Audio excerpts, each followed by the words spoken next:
And that's what you're teaching these kids. Correct. It's not just business. No. Okay. How to stand up like you had a pair. Which gets us into the snowflake. Oh. You hadn't used that word 2 years ago. No, I didn't. What's a snowflake? A snowflake is a kid, a guy or a gal, mostly guys that melt under pressure. As opposed to what they tell me.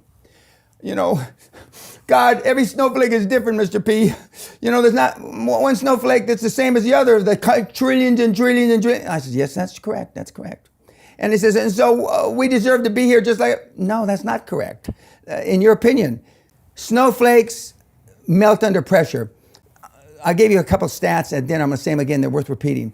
In 1986, the average man's handshake pressure was 118 pounds. 30-year-old man. I forgot to put the age. 118 pounds. 2016, 96 pounds. A woman, 1986, was 105 pounds. Today, 110 pounds. 110 pounds. Testosterone levels in sperm counts tested 50 years ago, and today they're producing 60 to 70% the amount of testosterone levels in sperm counts as they did. We're dying out. Why? The liberal media. No, it's not the liberal media. I mean, I think World War II had a lot of positive effects on us. I'm a product of that generation. The greatest generation, they call it. Because they came back as tough bastards. But it's like talking to the Japanese now. They're deathly afraid of everything because of the war, what they did. The Germans, Merkel, God love her, I mean, supporting the EU because of what I call German guilt, okay? Everybody's scared to fucking death of what might happen, and so they want to come across as your friend. They don't want people to say bad things about you. They don't want to say, because Neville Chamberlain could have stopped Hitler 80 years ago. And so now we're overreacting. So the rubber band has been, you know, is going back too much the other way. And it's just unbelievable. My dad, you know, I'm glad he's not alive to see this, because the more snowflakes we have, the less the possibility of the Earth making it. Okay, would you want the Earth to make it? Yeah, I do. And it's like my Snowflake Test. You know, the first question, paraphrasing it.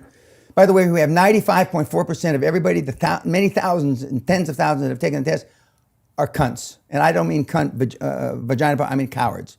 First question on the test, paraphrasing it, what would you do if somebody spit in your wife's face? And the answers range from, well, I try to ascertain what kind of day he was having. And if he had a bad day, I try to be understanding. Are you fucking shitting me? I'd be in prison for murder. I would beat the guy to death. Or if I couldn't beat him to death, I'd find somebody in a pipe to beat him to death. Is that what we need today? Everybody? No, I'm not saying that's me though. Okay. Where I come from, the barrio, you spit in a guy's mother's face, you're a dead fucking man. I mean. And you'd like to see more of that in the world? No, right now we're way over at this end. Okay. You don't have to come all the way to my end. And but I mean, that's awful. I mean, and then there's 22, 23 questions. And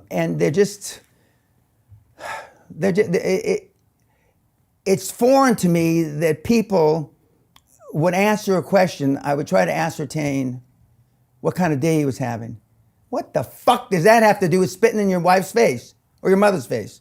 All right, so you're trying to de-snowflake these men and women, get them to stand up, get them to go out, face their fears. And they know they're snowflakes, and that's why they come to me, because they think I'm the alpha male dad they never had.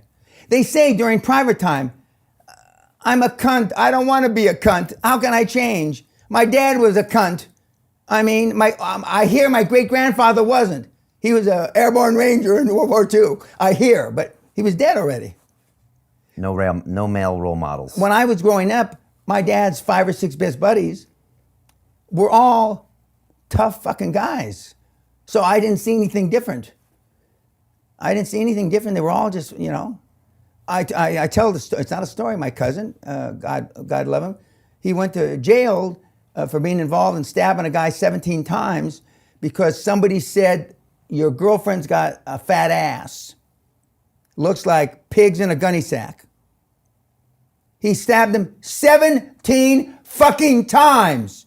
Only by the grace of God he couldn't stab it right, and the guy didn't die. That's where you come from. Okay, and you're not advocating that, No, but you're not- saying not let's at go all. more back to that No. spectrum. But I am advocating that the guys act like they had a pair.